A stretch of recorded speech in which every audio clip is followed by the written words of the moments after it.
যদি তোমার মনে হয় এই দেশের ন্যায় ব্যবস্থা তোমার সুরক্ষার জন্য আছে, তোমার অধিকার বাঁচাবে, তাহলে দুঃখের সাথে বলছি তুমি ভুল জগতে আছো। রিসেন্টলি দুটো এমন ঘটনার সামনে এসেছে যেগুলো আবার প্রমাণ করে দিল এই দেশে ন্যায় না, টাকার ক্ষমতাই শেষ কথা। প্রথম ঘটনা গুজরাট থেকে।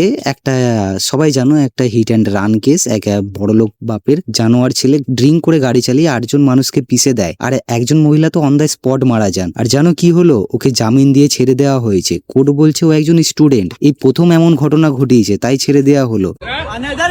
প্রথমবার মানে একটা মানুষের প্রাণ নেওয়া ফার্স্ট টাইম মিস্টেক। এবার দ্বিতীয় খবরটা শুনুন। আন্নাও থেকে বিজেপির একজন প্রাক্তন এমএলএ কুলদীপ সিং সেঙ্গার, যে একজন 17 বছরের নাবালিকার সঙ্গে দুষ্কর্ম করার জন্য দোষী সাব্যস্ত হয়েছিল, সে আজ 15 লক্ষ টাকার বেল বন্ডে জামিনে বাইরে। আর সবচেয়ে শকিং কথা কি জানো? কোর্ট বলছে ভিকটিম যদি সেফ ফিল না করে তার জন্য কি আমরা কুলদীপজিকে সারা জীবন জেলে রেখে দেবো? ভিকটিমকে রক্ষা করার দায়িত্ব পুলিশের।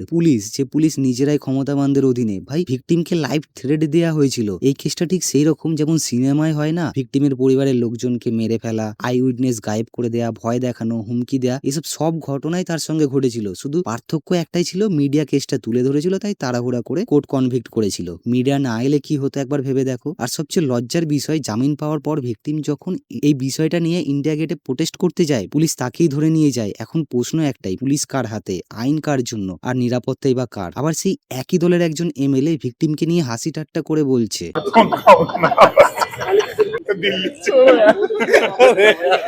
হ্যাঁ লজ্জা অবশ্যই হওয়া উচিত, কিন্তু ওদের না, এই সিস্টেমটার।